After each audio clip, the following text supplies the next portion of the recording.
oh, wow, what's that really colorful pattern that person is wearing? What's the meaning behind it? And it's really like this double meaning of being really visible to other people and communicate a strong message, but at the same time being invisible to AI. Welcome to Style as Identity, a podcast by the Majority Group. Join us as we get to know the designers and founders who are shifting our understanding of the style status quo. We're your hosts. I'm Lola Quintero. And I'm Frankie Aquazum. Join us each episode as we learn from brands that are an extension of their values, identity, and aesthetic, and are super open about sharing the less talked about aspects of what they do. We're so glad you're here. Capable protects that which is priceless, our identity and our biometric data. Rachele Didero operates at the intersection of technology, fashion, and identity, the sexiest of trios. So sexy. Today, we talk about how the Knitwear brand uses patterns to shield us from facial recognition software. The robots haven't won yet. Take that, robots. Hello. Hi, Rachele. How are you? I'm good. How are you? Doing well. We're so glad you're here. Would love to start things. Who is Capable for? Capable, it's for an avant-garde of technological and cultural people. And we always say that our target is not really a biological age target, but it's really spread out through like different ages, different backgrounds and cultures, but they all are part of this really big avant-garde of technological and cultural people who are curious and who are also a bit bold, and they want to see a change, and also they want to wear this change. That's cool. So it's kind of like not necessarily just one demographic or a slice of person, but it's more just how they approach their life and like what their stance is, which is really cool. Something that we talked about when we hung out earlier is kind of how Capable presents fashion as like not only a canvas for expression, but also a way to protect our privacy and our biometric data, just so we can level set what is biometric data and how is it different from personal data? Really good question. So biometric data, it's a category in personal data, but these biometrical data are particular because they are linked to our physical, physiological, or behavioral characteristics. And also, like, they allow the identification that it's like a unique identification of each person. And also, like, another really important thing to notice is that we will always have our biometric data identifying us throughout all our lives. We will never be able to change our biometric data. So for instance, personal data is like our name, no? So we can change our name, but we will never be able to change our fingerprints, for example. What are other forms of biometric data too? It's fingerprints, it's the iris identification or the DNA, or in Capable's case, we are focusing on the facial imprint. That is another biometric data. So we need to think of this facial imprint as we had fingerprint on our face. So it calculates the distance from the eyes or the mouth to the eyes, and then it's able to map this facial signature that we have on our face, and we are always showing. So it's always there for technologies to take it. No? So this is also why it's really important to just be aware of this. So it's a little important, I guess you could say. Yeah. And how did you arrive at using apparel to protect our biometric data? I arrived there, I think, in a really natural way because I've been studying fashion and textile design. So, of course, that was my way trying to give a solution to this problem of gathering biometric data, the facial imprint. So, like I was talking with a friend about this problem of facial recognition technology that was like spreading out. First of all, I was shocked about the power of this technology. And then we were just discussing about what if we create a fashion item that enables people to protect their faces, and to this item that also has a function other than the one of like be a fashion item. So we kind of like worked on this aspect together. You're already in fashion and working on these things that are meant to clothe and protect us, but yet still leave us naked. Did you consider other ways? Like, how did you arrive at knitwear as one of the main solutions to solving this? What were your different product tests, I guess you could say, that you went through? Yeah, so Knitwear is amazing because we can really work on the composition of the singular fiber and we can control that. I've always found Knitwear fascinating because you start from the yarn and you can even like project and design the singular yarn, and then you create your pattern and your garment. So I've always found it fascinating and it was working really well with the technology. So this is why we decided to, as a first attempt for the technology, we decided to work with Knitwear. Till now that I'm, of course, like working on the technology at MIT, it's amazing because we are working on the singular fiber and we're working on different materials and different effect that this fiber can have, like in the environment, the stimuli that it receives from the outside world. And we can only do this with Knitwear and a few other techniques. When I'm thinking about what knitwear does, right, it weaves fabric in and out, threads in and out. And I'm thinking, oh, well, like plaid is a pattern that does that too. So why not something like plaid? It's a good question because we're actually like already developing other kind of textiles that are not only knitwear. Also because of course like knitwear is beautiful, it's amazing. We can do so much with knitwear and experimentation, but there's a downside in that it's expensive. The process to produce our garments is really long and it demands a lot of technical skills, both in the programming part and in the, of course, like in the research behind, and also in the actual manufacturing of the garment. It requires a lot of time, a lot of technical skills, and of course, like it ends up to a product that is expensive, beautiful, but expensive. So we are really believing in this, sharing this technology with as many people as possible. And this is also why we are researching on other fabrics, other textiles that can be a bit cheaper and easier to produce. That makes sense. Knitwear isn't necessarily seasonless, also. It's a little bit weather dependent. That makes sense. Exactly. Speaking of knitwear sometimes being like season contained, and then Rachele, you mentioned pricing, you mentioned fit. So how do you balance, like, as you're exploring these new materials, and I know it sounds like you're just starting, so I'm curious, like, how do you balance the things that you need to think about, which are like, it needs to work with the technology, with things that the consumer might want, whether it's comfort or affordability? Like, how do you think about those two as you explore these new materials? This is also another really good question because we are working in that direction. So, of course, like the first product we launched was in knitwear, and actually knitwear for comfort and it's amazing for comfort. It's really comfortable. It's really good for traveling as well because you just like put it there and it doesn't need to be ironed anyhow. It's really a good product. But of course, like as you were mentioning, we want to meet the requirements of many different people who live in many different areas in different seasons. So this is also why we are exploring other kind of textiles that of course like they will be best for other uses. So for instance, like if you have to design a jacket, so it's better to use a certain kind of textiles. And so we are trying to explore as many possibilities as possible to give the opportunity to as many people as possible to wear the adversarial textiles in general, like adversarial items, fashion items, and to be protected in as many situations as possible. Either if it's winter or if it's summer or if it's raining or if they don't like the feel of, I don't know, cotton, they prefer to wear wool. We're really trying to explore as much as possible. I have to say it's challenging, but I love it. It's really great. You get to know so much about different kind of manufacturers and it's really stimulating.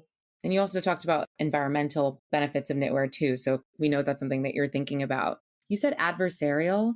How are you defining adversarial clothing? Oh yeah. Of course. Like I've been using it so much that it could be tricky. This term, so adversarial means that it confuses the AI of the object identification software. So just saying it in a really simple way, if I wear something that is adversarial, it means that the thing that I'm wearing, it's confusing, it's fooling the system. So the system is not recognizing me as a person anymore. I'm not categorized as a person anymore. And I'm categorized as either something else, like another animal or object, or I'm not seen at all by the system. The final aim is so the system doesn't collect your biometric data. Okay, got it. That makes sense to me. And something that, as you're talking about this, and then earlier you talked about, being shocked by the technology when you and your friend were talking, you were like shocked by the technology. I've gotten so accustomed to using Face ID on my phone that I don't even think about the mechanics of what's happening. I know that's just one example of like registering biometric data, but the theme of this episode is cost and price. And, when we were learning about Capable and what you do there, we were thinking a lot about another aspect of cost and price, which is value. And so we've talked about what our biometric data is, but something that we'd love to pick your brain on is like, what is its value, right? How would you equate the value of our biometric data? I'm sure you're going to say it's priceless, but like, how do you think about that? And then how do you think that's going to change in the future? And like, what can we do to set ourselves up to kind of hold on to whatever that value is? Yeah. So I think to consider the value of data in general, we need to think that data is the most valuable asset that we have. It's more than oil, more than anything.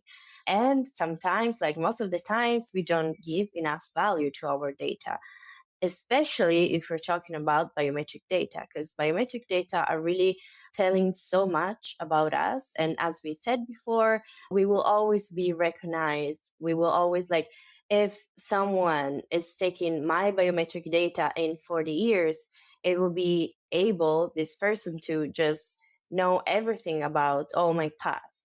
It's really something, as you were saying, it's priceless. It has so much value, ethical value, but also in terms of money. It's something incredible. Like there is this philosopher and writer, Yuval Noah Harari. He wrote, once we will have enough computer power and enough data, biometric data, we will be able to hack people. I think it's caring. Like, as we can hack a computer, we will always also be able to hack a human being. And this means like deciding like the decisions and tracking this person. And I just think it's frightening. But it's a bit like the direction in which our world is going towards. And there's so much complaints about how all these technologies that are so used are designed before, like who is behind all these technologies and this AI, and what are the actual impacts of all these technologies.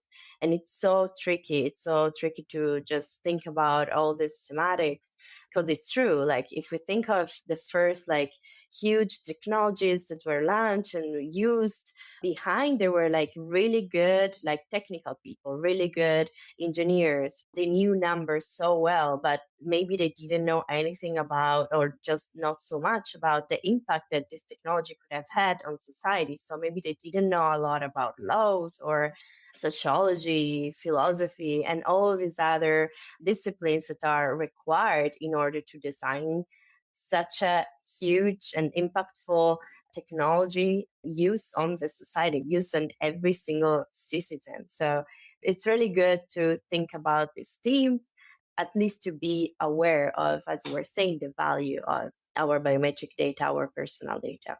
The concept of being able to hack people, the latest season of Black Mirror, season 6, episode 1, it's called Joan is Awful. And I think it really illuminates what that looks like when we hack people, take the most valuable essence of what they are and can extract it from them and duplicate it or mimic it in a way where it leaves us as a shell.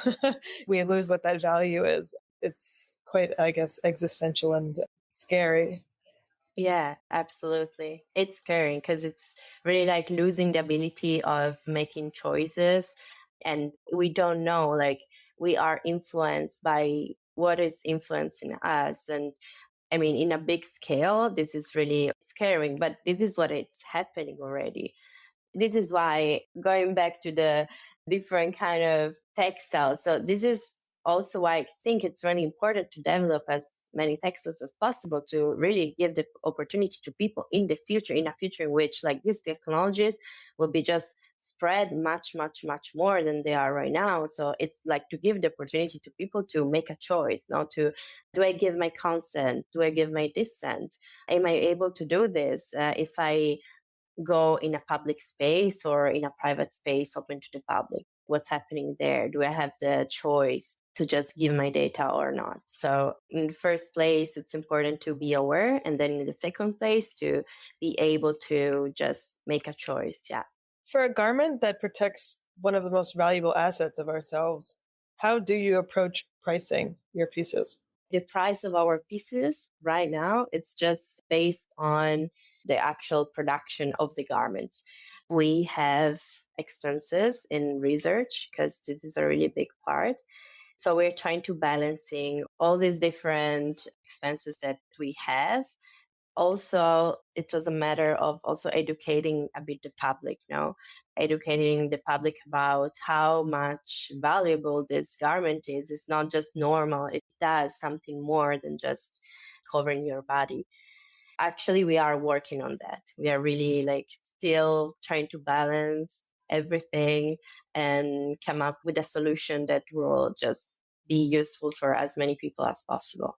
Your recent manifesto collection, which we love, that one's all knitwear, right? That's all knitwear, exactly.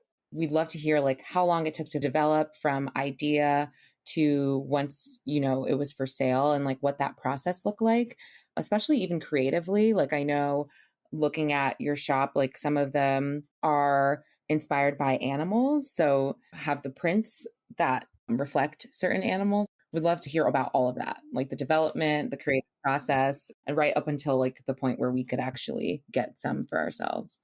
Okay, so the development of the Manifesto collection was really long because it started as a university project. That was my final project for university. It started because I was living in New York and I was living with facial recognition technology. And for the first time I heard of the technology, I was shocked. And then I decided to do something about it. And I thought, wow, this is a great topic for my final project at university. I would love to work on this. Of course, like it was challenging to tell what the technology was to my professors and to all the people who were like helping me on this project. And then once I described what it was, that I wasn't designing clothes for terrorists or for like people who wanted to rob the bank, then like I actually started working on the practical part. And at first I had no idea if it was possible, like technically possible, to realize these patterns and to realize these garments. So I just started like building some samples, really swatches. It was only swatches. I tried many different materials, many different titles of the yarns, like I'm using some technical words, but I experimented a lot. And then I remember a day I had the first sample working. I was in Tel Aviv. I was living there at the time and developing the project in the university there. And I remember I went home. I gave this watch to my roommate, Lily, and we were just trying that like in front of the camera, and it was crazy. She wasn't recognized at all. And that was the first sample we developed. And then I just like, as a fashion designer student, I also had to create a collection, a story, and I wanted to do that. So I just thought, okay, so maybe she's not recognized right now, but what if she is recognized as something crazy, like something that people will notice? So you can also tell this story behind it. And it's something, that it's really saying something. So I thought, okay, it would be funny, if people were in the street were recognized as like wild animals, so zebras and giraffes. And it was funny, and it was like a funny way to talk about a really deep concept. And I think it kind of worked. So after the first samples, I designed the collection that at first was really designed for young people, because once again, I thought that this technological avant-garde was made of like Gen Z or millennial people. But once again, like right now, we see that's not true. It's like, of course, like Gen Z and millennial are part of our target, but not only. So we're also right now we're trying to direct the brand also to other ages and other people can like. And so the first garment, it was all prototypes. It was only a university project. And then, like, after a few months, after I graduated, I was just really loving the project and what I was doing. And more and more and more, I met people who loved it as well. So they encouraged me and like keep working on this. And then, so the startup was born, and we actually started the production at the end of 2022. And it was also that was really challenging because we were transferring this prototype into a garment that was actually sold to people. And also like the size part, it's really tricky because you want as many people as possible to wear your garments, but then you also have a limited amount of money that you can spend of like the size development, just time to understand like it's not just a university project, it's something that people will buy and wear. So it needs to be perfect, it needs to be great. So yeah, this is how the technology, the manifesto collection was born. And then more and more we just really emphasize this aspect of being visible to other people. So other people will recognize me, will see, oh wow, what's that really colorful pattern that person is wearing? What's the meaning behind it? And it's really like this double meaning of being really visible to other people and communicate a strong message, but at the same time being invisible to AI. So it's really something that it works with humans and this human value. And we love that. And so this is in short, but not so much, the explanation of the manifesto collection. And when it comes to communicating or marketing the product, what is your approach to balancing fashion aesthetic and the technology capability? That's also really an interesting part because, of course, like at the beginning, the AI was making the patterns. So we couldn't choose much about how they looked. Right now, the research is going on. Like we understand also our needs, and we are more and more able to choose at least these parameters and then to optimize the parameters that we want inside the pattern. And then we can create the style in the garments. So, of course, it's always a matter of experimenting and see and test and see, oh, maybe I cannot put a zipper here because it's better not to just divide the pattern. Or maybe, yeah, I can put a zipper, but the pattern needs to be continued. Or like all these little things. And it's just always challenging, but beautiful because you have to work with both style and technology, and they need to go together. I don't know, it's something that I love, to have this functionality in the clothes that are still need to be fashion items. Fashion in terms of communicating something. It's design, being well designed. That's the main part. And also like this fashion and technical part is also linked to the way these garments are produced. We are talking about all these values. We're talking about privacy, human rights. In order to be coherent with all this big message, we want to have our production that meets certain requirements. This is also another challenge that we're adding on all this. And this is why we decided to produce in Italy, and we decided to produce with certain kind of materials, certain kind of fibers, have like certifications. And so the whole chain, it creates value and it's valuable and it's good. Like when you wear it, and these garments like will last forever, even if the algorithm on the patterns, maybe in, I don't know, 5 years, it won't be so efficient anymore, but the garment will still be there and will be beautiful.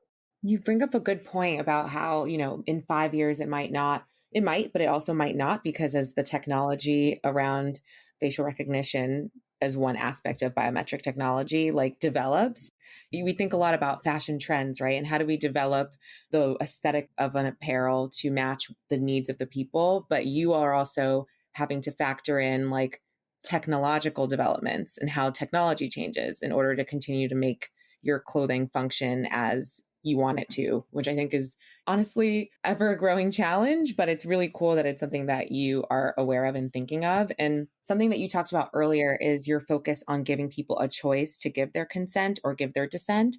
And I think this actually shows up in how you design your apparel. So we'd love to hear you talk a little bit more about how you can give people that choice within like the designs itself. Within the design, first of all, the patterns are, as you were saying, like we're not following any trend because this is not our aim. And sometimes like it was funny because we saw that we were on these trend magazines, no, about like in which they are talking about this new trend of fashion tech, in which AI is designing patterns and or with this other function. And also the fact of having our people to just make a choice, we kind of wanted to reproduce this thanks to, once again, design.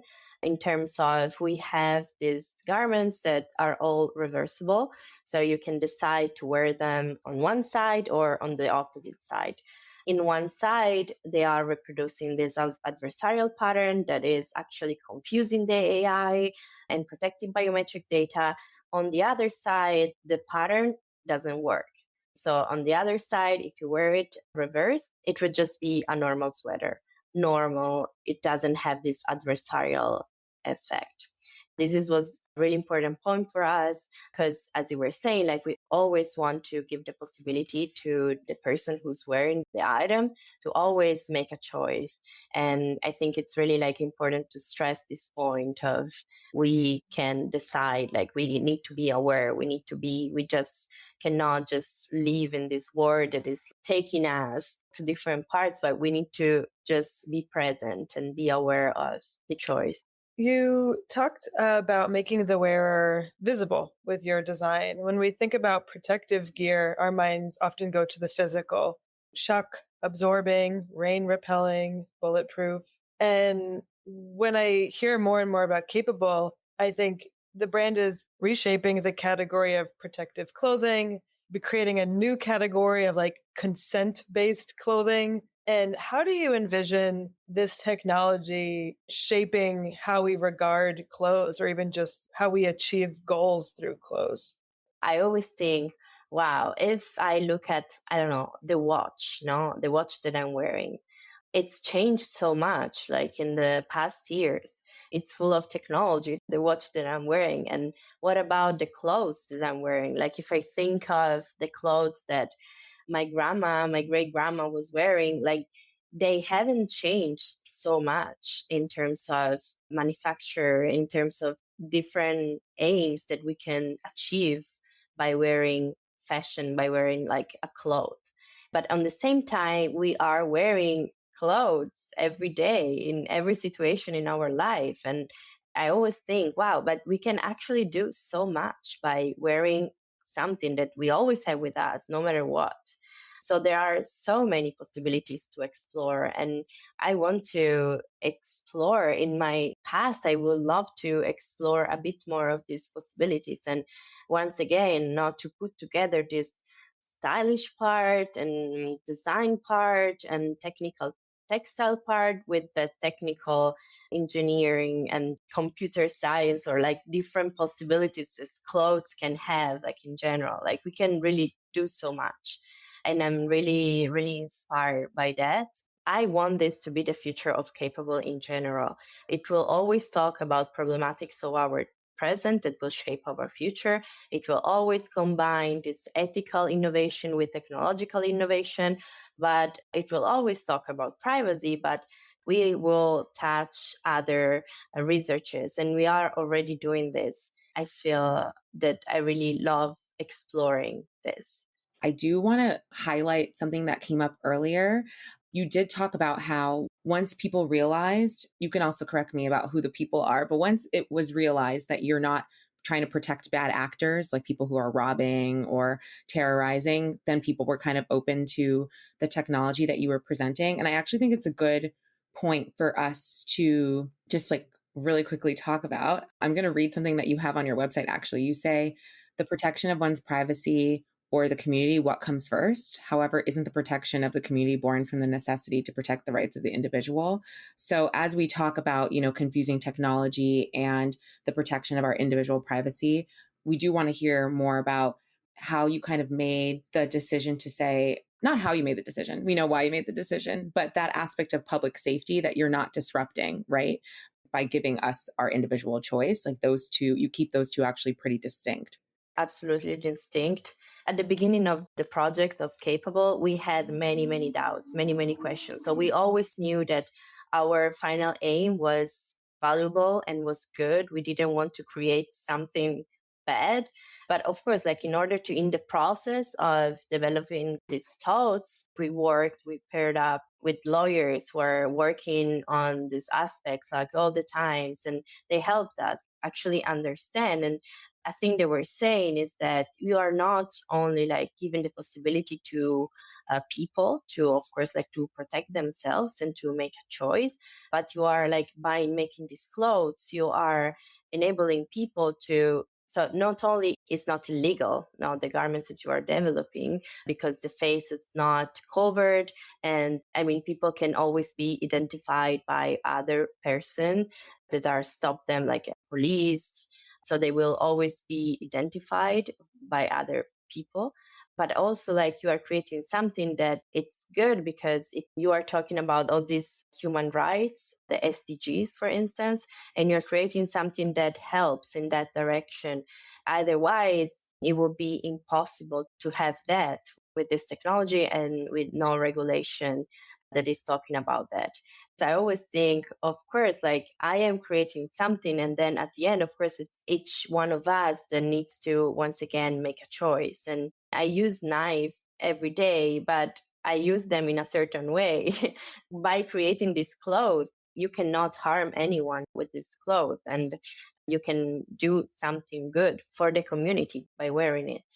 At the end of the day, first of all, I mean, if someone is wearing this manifesto collection to go rob a bank, I don't know. So it's like really visible.